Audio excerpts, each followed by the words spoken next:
Hello everyone, my name is Kadek Rossinta Dewi.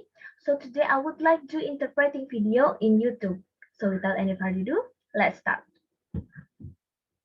Okay, I'll interpreting about the truth about mobile phone and wireless radiation by Dr. Devra Davis. I'll start now. And wireless radiation, all yours, please.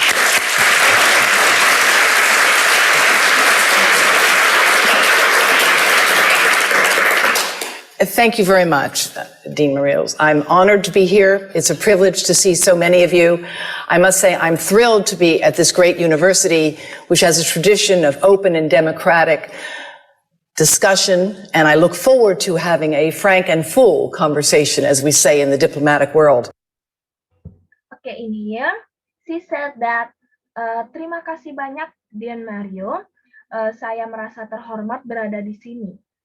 Suatu kehormatan untuk melihat begitu banyak orang. Saya harus mengatakan, saya senang berada di universitas yang hebat ini, yang memiliki tradisi diskusi terbuka dan demokratis.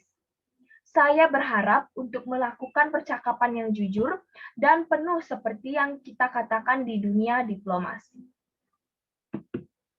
Because the issue I'm going to talk with you about is, there isn't one truth. Of course, truth is a relative term. At one point, the truth was the world was flat. And here she said that, karena masalah yang akan saya bicarakan dengan Anda adalah tidak ada satu kebenaran.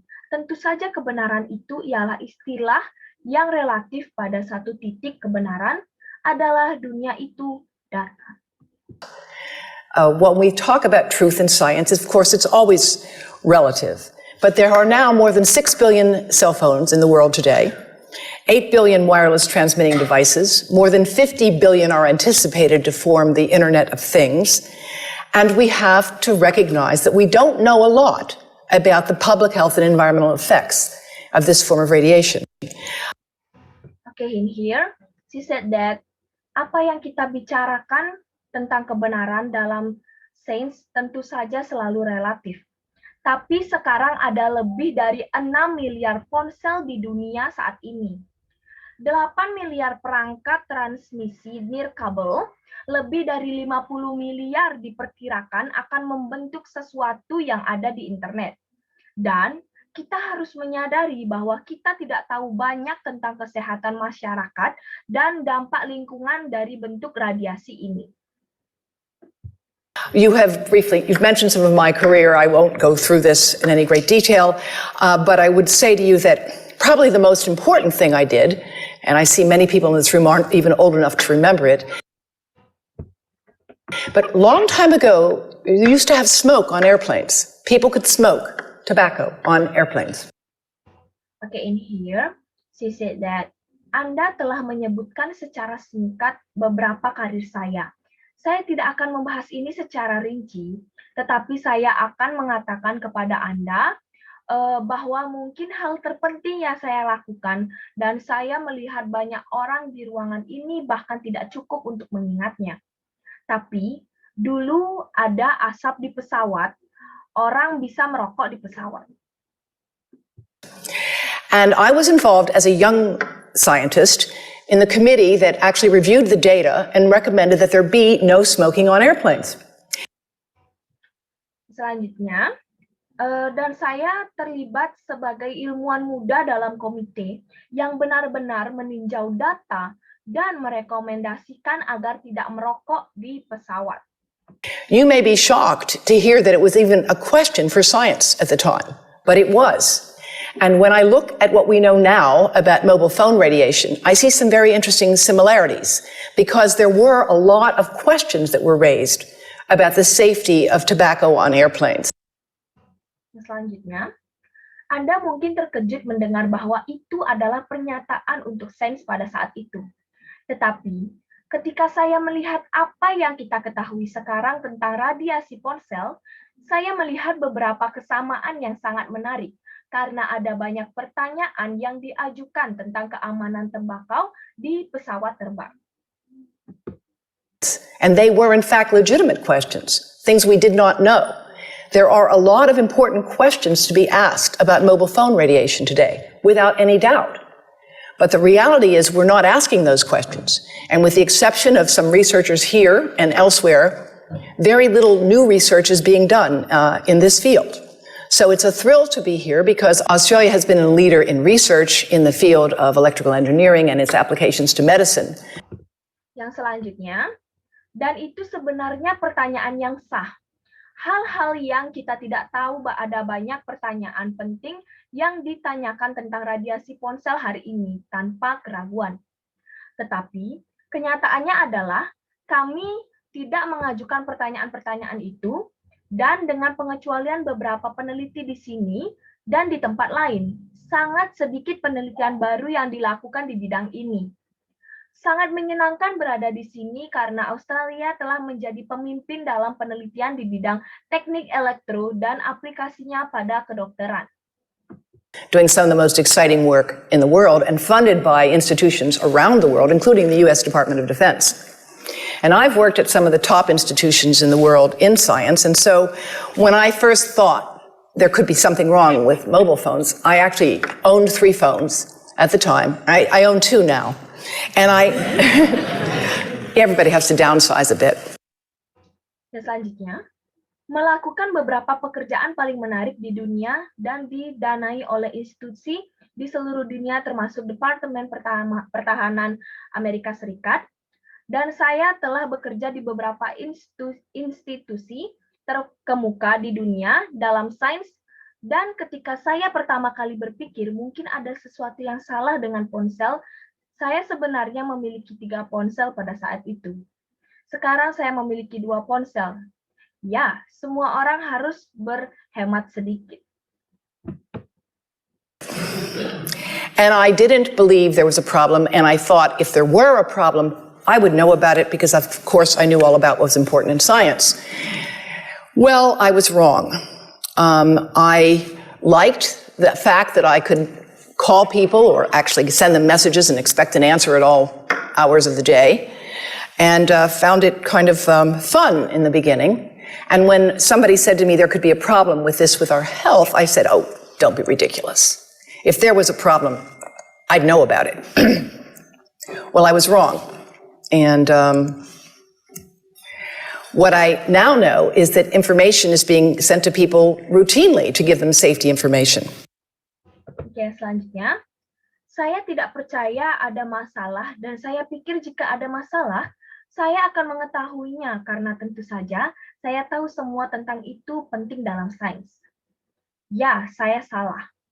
Saya menyukai kenyataan bahwa saya dapat menelpon orang atau benar-benar mengirimi mereka pesan dan mengharapkan jawaban setiap saat sepanjang hari. Dan saya merasa itu menyenangkan pada awalnya, dan ketika seseorang berkata kepada saya, mungkin ada masalah dengan ini, dengan kesehatan kita. Saya berpikir, oh, jangan konyol. Jika ada masalah, saya akan mengetahuinya. Ya, saya salah. Dan yang saya tahu sekarang adalah bahwa informasi dikirim ke orang-orang secara rutin untuk memberi mereka informasi keselamatan. I'm going to ask you to help me out here by looking at how many of you have an iPhone. Now, I assume you didn't all turn them off. Oke, selanjutnya. Saya akan meminta Anda untuk membantu saya di sini dengan melihat berapa banyak dari Anda yang memiliki iPhone. Sekarang saya berasumsi Anda tidak semua mematikannya. So, for those of you who have an iPhone, would you raise your hand again? I'd like you to share with your colleagues. So please go to the settings on your phone, all right? Please take a moment and nod when you've got there. All right? And be prepared to share, all right? Go to settings on the phone. Got there? All right. Now, get to settings. Now go to about. I'm sorry, you have to go to general first. There's a mistake here. You have to go to general. All right? Under general, under settings. Then go to about, which is at the top. You got there? About? Yes? Okay. Oke, selanjutnya. Jadi, bagi yang memiliki iPhone, pasti Anda tidak angkat tangan lagi. Saya ingin Anda berbagi dengan kolega Anda, jadi silakan buka pengaturan di ponsel Anda. Baiklah, silakan luangkan waktu sejenak dan mengangguk ketika Anda sudah sampai di sana. Baik, bersiaplah untuk berbagi. Selanjutnya, pergi ke pengaturan di telepon. Mengerti? Baik, sekarang masuk ke pengaturan. Sekarang pergi ke tentang. Maaf, Anda harus pergi ke general dulu. Ada kesalahan di sini. Saya harus pergi ke general. Baiklah, di bawah umum, di bawah pengaturan, lalu pergi ke about atau tentang yang ada di atas. Anda sampai di sana? Oke. Now you have to scroll all the way down to something you don't normally see, called legal. You got to legal? All right. Now click on RF exposure. Now you can read it later. Oke, yang selanjutnya. Sekarang Anda harus menggulir ke bawah, ke suatu yang biasanya tidak Anda lihat yang disebut legal. Sekarang klik pada exposure RF. Sekarang Anda bisa membacanya nanti. But it's basically telling you that you need to know that you cannot keep the phone directly next to your body without exceeding the as-tested exposure guidelines. And by the way, the iPhone does it. I happen to know how to find it on the iPhone. I'm just learning the Android system myself. But all smartphones come with some information that basically says, don't keep the phone in your pocket or you will exceed the as-tested exposure guidelines. Now, how many of you knew that before today? Well, this is a very well-informed audience relative to others. Oke, selanjutnya. Tetapi pada dasarnya ini memberitahu bahwa Anda perlu tahu. Anda tidak dapat menyimpan ponsel tepat di sebelah tubuh Anda tanpa melebihi pedoman paparan yang telah diuji. iPhone melakukannya. Saya kebetulan tahu cara menemukannya di iPhone. Saya sendiri baru belajar di sistem Android. Tetapi semua ponsel cerdas datang dengan beberapa informasi yang pada dasarnya mengatakan jangan simpan ponsel di saku Anda atau Anda akan melampaui pedoman paparan yang telah diuji. Sekarang berapa banyak dari Anda yang tahu itu sebelum hari ini? Nah, ini adalah audiens informasi terbaik yang relatif terhadap orang lain. Okay, everyone, that's all for me. I hope you can enjoy this video. That's all for me. Thank you. Bye.